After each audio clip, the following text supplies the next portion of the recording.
the light right here, so we'll wait for it.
I'd like to call this meeting to order at 3:32 PM.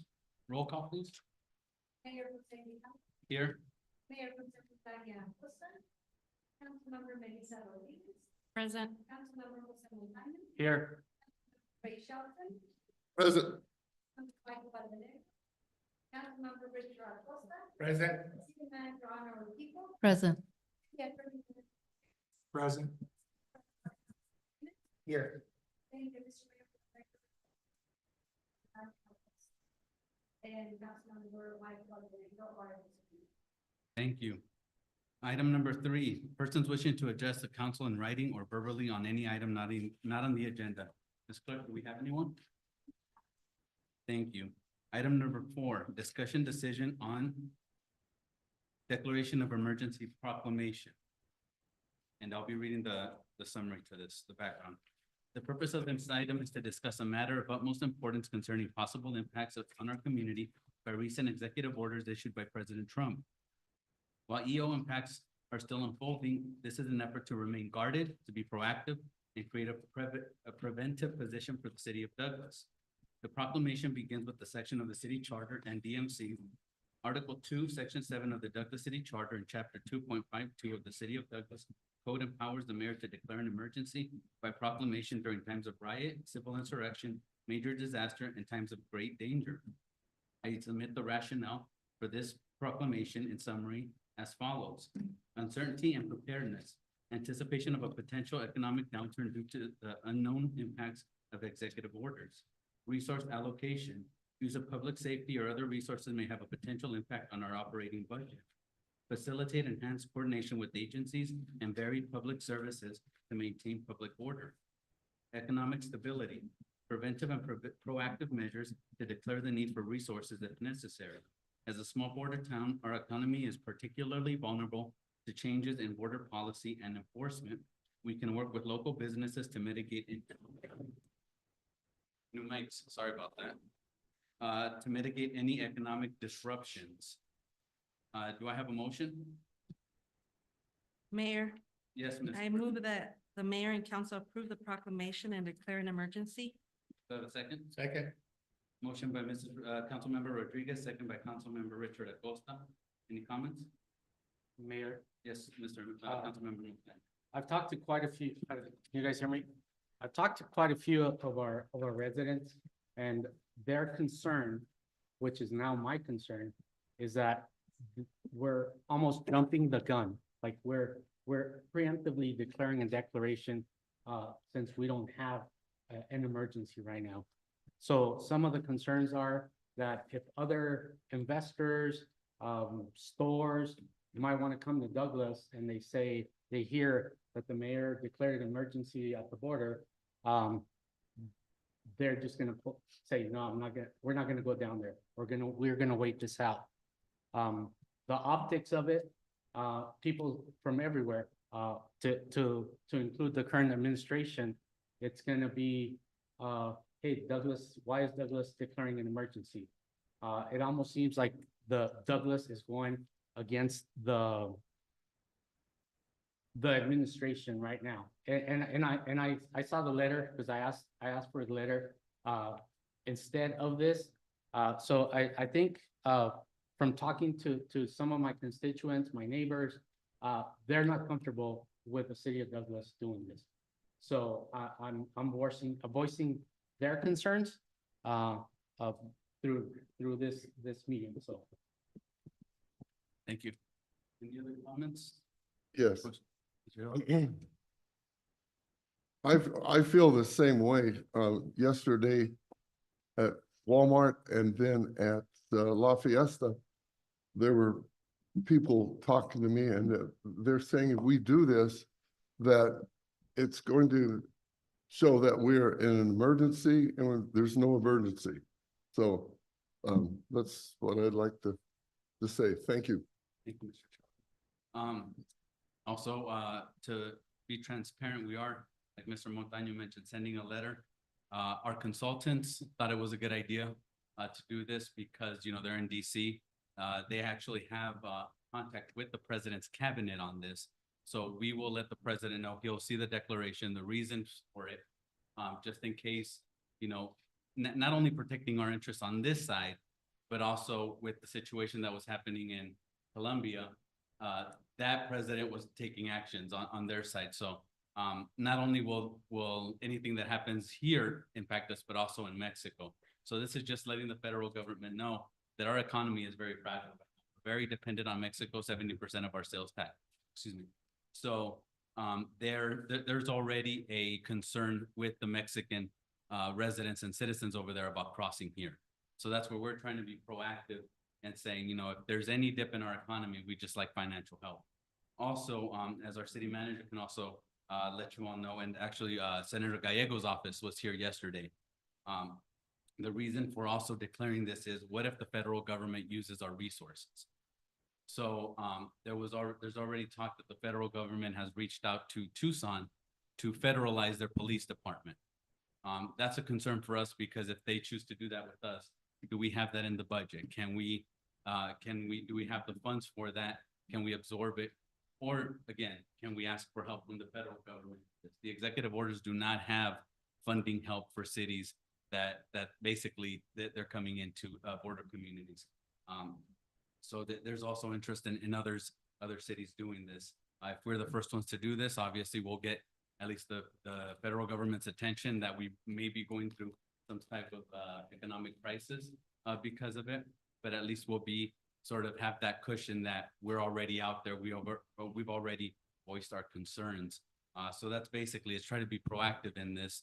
I know that there's some fears and concerns, especially there was Facebook post about the proclamation saying this was political. It's nothing political. This was the same stance, and I'll speak for myself personally. When the migrant situation came, we should have declared an emergency so the federal government can help us out in funds. Instead, what did the city do? We had to put in $100,000 of our own budget, help fund, you know, their needs. Immigration is a federal issue. They should take care of it. We are a binational community with Agua Prieta, but the immigration issue is a federal issue. And I think however they carry it out, we need to protect our constituents with some sort of cushion with funding wise. If we don't, like we'll discuss today, we have a retreat today. We don't have that much funding, especially if they cut off grants, if they cut off loans and donations, you know, those. So, I mean, it's very uncertain when the majority of our funding is from Mexico, and it's also from grants from the federal government too. Any other comments, questions, Mr. Rodriguez, Councilmember Rodriguez, Councilmember?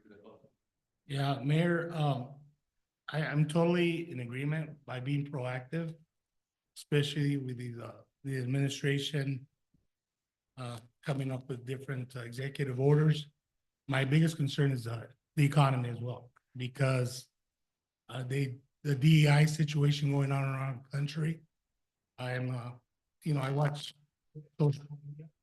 It's a concern that these companies that are doing away with DEI will affect us economically. And also, being an educator, I see the students' concerns, especially students that do come from Agua Prieta and do attend schools here. It hasn't affected our attendance that much yet, but I see them. I'm a school counselor, and I see about 5 to 10 kids a day because they're afraid. So bottom line is being proactive is a right move. Councilmember, sorry, I won't call everybody with your names. Thank you, Mayor, Councilmember Rickman. Councilmember Rodriguez, any comments? Yes, Mayor. So I also agree to be proactive in this case. My only concern is, the alarm that we're causing in our community. So I think moving forward, we need to be very transparent and we need to communicate well, so that we can, put our community at ease that this isn't something because we have an emergency now, but there can be an emergency in the future. So I think right away, when you see proclamation of emergency, it's gonna alarm the residents, obviously, and it did. But I think that we need to be very transparent, and I appreciate, that we are gonna be proactive in the situation, but I think we need to also have clear communication with our community. Is there any other comments, Yes, Mayor. Councilmember Montaño? I just want to make sure I'm understood or not understood right, where I'm coming from. By no means am I anti-immigrant. I know that Agua Prieta supports a lot of the taxes here in Douglas. So it's nothing against that. It's just the optics that it's gonna show to people that are not gonna. If a company that has been wanting to come to Douglas, they see, all you have to do is look at the Herald where it says that you are declaring an emergency in Douglas. So that people are not gonna go look to see what letters were sent, see what the declaration is all about. They're just gonna say, what's going on down there? We better stay away. So I just wanna make sure that I know that Agua Prieta is a true partner to the city of Douglas, and I have nothing about their crossing.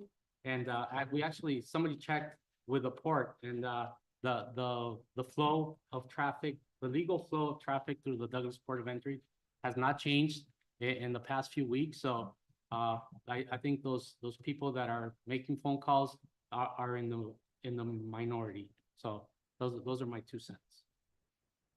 Thank you, Councilmember Montaño. Any other discussion? I wonder if somebody in the audience might want to. Anybody in the audience would like, you can speak and then you can sign a public speaker request form afterwards.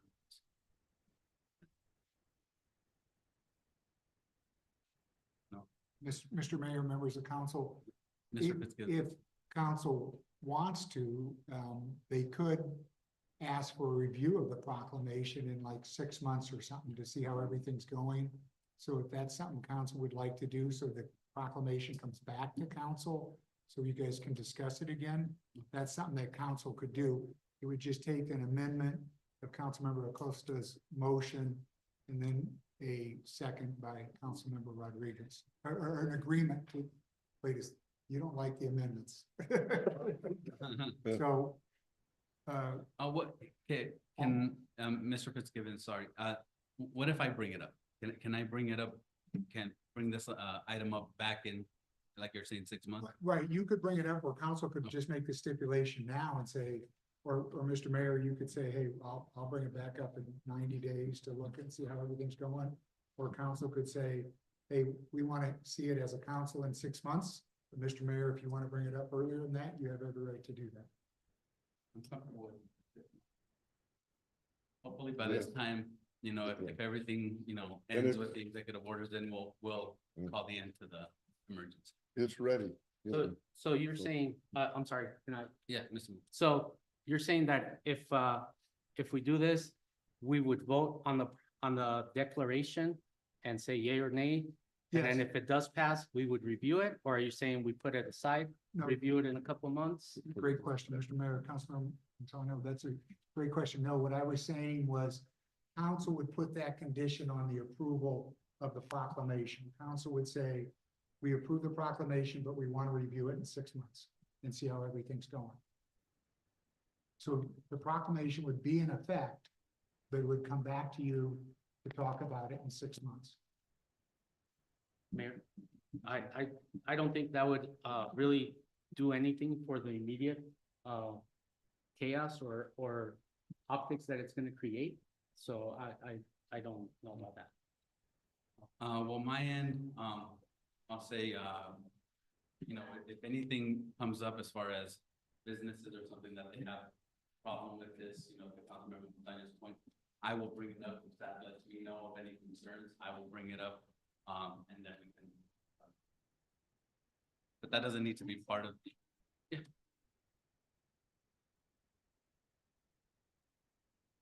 Good afternoon. My name is Danitza Moreno, and I'm a little confused here. And I found out about the proclamation on Facebook. And I didn't know that they were still, it wasn't voted on. So like Mrs. Rodriguez said, I'm a little concerned about how this came out because I thought this was something that was already done. And I think I'm worried about, you know, the divisiveness and the things that come out of social media. So just to put my 2 cents in, it should be addressed if you're gonna pass it or move forward. And then maybe, I don't know exactly how the process works, but maybe making things public should wait until things have been discussed and things are official. Because there's been a lot of confusion, and I do understand, you know, I was a teacher too. And when there were shootings, it affects us. And as educators, we're always worried about the kids when they come in. But, you know, waiting to see what's gonna happen, I think is we owe it to everybody, because the last thing that we want to create in the community, we're such a small community that the last thing we want to do is create divisiveness. Okay? You can sign the form. Like we said, we could always come back. Oh, Mr. Mark Adams. I'm Mark Adams, serve with Frontera Cristo. First of all, I want to say thank you to each of you for your service to the city, whether you be council or staff, and for making hard decisions. Frontera Cristo is an binational organization that seeks to cultivate relationships and understanding across borders. Last year, we had over 600 folks come from different places. And one of the things that's important for us is for people who come from the outside to understand the interconnectedness of our communities across borders, and to be able to share good news about what's going on here and on the border. When I first saw the declaration, my first thought was, you know, what are folks from the outside going to think about here? And I actually got a call yesterday from one of the schools, a high school from New Mexico that comes every year during their spring break. And they have, last year they brought 60 high school seniors crossing back and forth. And they're afraid to come now because they have international students and worried about coming back across the border. So I don't really have a stance on the proclamation in itself, except to say I hope that the council will hold up always the importance of the interconnectedness of our communities and the importance of being a welcoming community. About 15 years ago, we worked with the council to say that we were a welcoming community and the importance of our interconnectedness. And so I'm a little concerned about the emergency declaration is kind of saying, like, the weird thing is we often would get concerns from parents or teachers about crossing the border because of organized crime. But yesterday, the concern wasn't about organized crime, but rather our own government. And it seems like the declaration in some ways is saying that's our concern because of potential economic impacts, which I believe are real. But I hope that we can just, as a community, hold up the importance of our interconnectedness. Thank you. And just I know he didn't mention this, but Mr. Adams, he's been he's helped us out a lot, you know, with binational relationships with the migrant situation. He donated a lot of his time and resources to help us out and help out those who are coming here. So all your help is very much appreciated. But like you said, the concern started with the executive orders and then, you know, with us. So as far as being more transparent, I have no problem scheduling town halls myself, at least answering to invite the public in so they could know. You know, making of some sort of video online to explain why we're doing this, putting the letter out there too. I think it's important. Transparency is important, like Mrs. Rodriguez said, but also protecting our constituents too. And I think all those things and like I told staff, the executive orders came, I think 200 in one day. I think Mr. Fitzgibbons was looking at them. So, I mean, all that came to us sort of like a tsunami. So, you know, from my point of view, I'm just trying to protect my community and our economy, especially with that port of entry coming in. You know, you never know what could happen. So, I'm just trying to have the best interest of our community in mind. Any other comments or questions from the audience, from council? Yes, sir. Hello, everybody. I'm Rob Victor. I've lived in Douglas 25 years. And I want to thank the mayor and council for having this meeting tonight. First of all, I acknowledge what you said about your concerns, Mayor. And I just want you to think about what the attorney said, waiting 6 months, and I appreciate you acknowledging that. I think the city should reach out via email and personal visit to the port of entry and the border patrol station. If they don't respond, they don't. But they should at least have a public information officer who can engage the city with any concerns that you have. We don't know what President Trump is going to do with military. We understand he's going to move military around near the border, but we don't know if they're coming to Douglas. If we do know, we should talk about it now. So those are my only thoughts, that you reach out to Paul Barco or anybody else in charge at the port of entry, and also whoever the patrol agent in charge is at the border patrol station. Other than that, thank you for having this meeting. Thank you. Mr. Mayor, Yeah, just so I clarify, I was not delaying the proclamation for 6 months. I was just, the proclamation would, if it's approved tonight, would go into effect. We would just review it in 6 months, is all I was saying. And to that point, like I said, if anything pops up, any concerns or, you know, that'll affect our economy with that, with businesses, I will bring it up myself. That just let me know, and we could discuss it if this passes. There's no further comments. So Mayor, should I think I will revise the my motion, if that's okay. Amend it.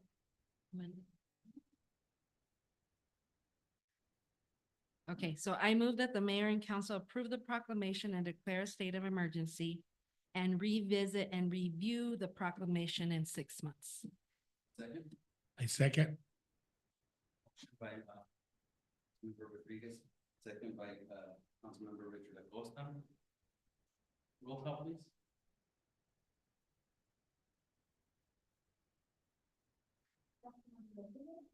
Yes. No. no, Yes. Yes. Motion passes. Item number Mayor, I five. have a question. yes. It already passed. mean, No, I know. it's no I have longer a on- question, because it says on the thing, it says that 6 out of the 7 have to vote yes on the charter.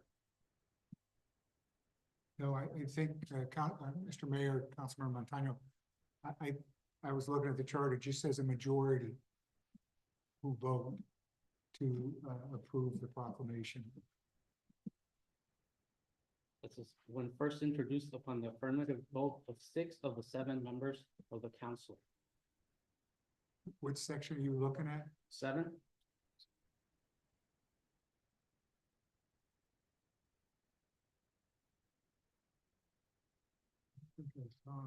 Uh, I thought I was looking at this earlier today and it just said, majority. And it didn't say majority of council.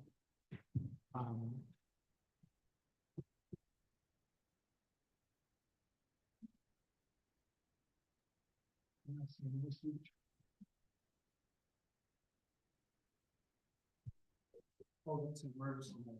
This isn't an emergency. He's not declaring an emergency. thought This that- motion.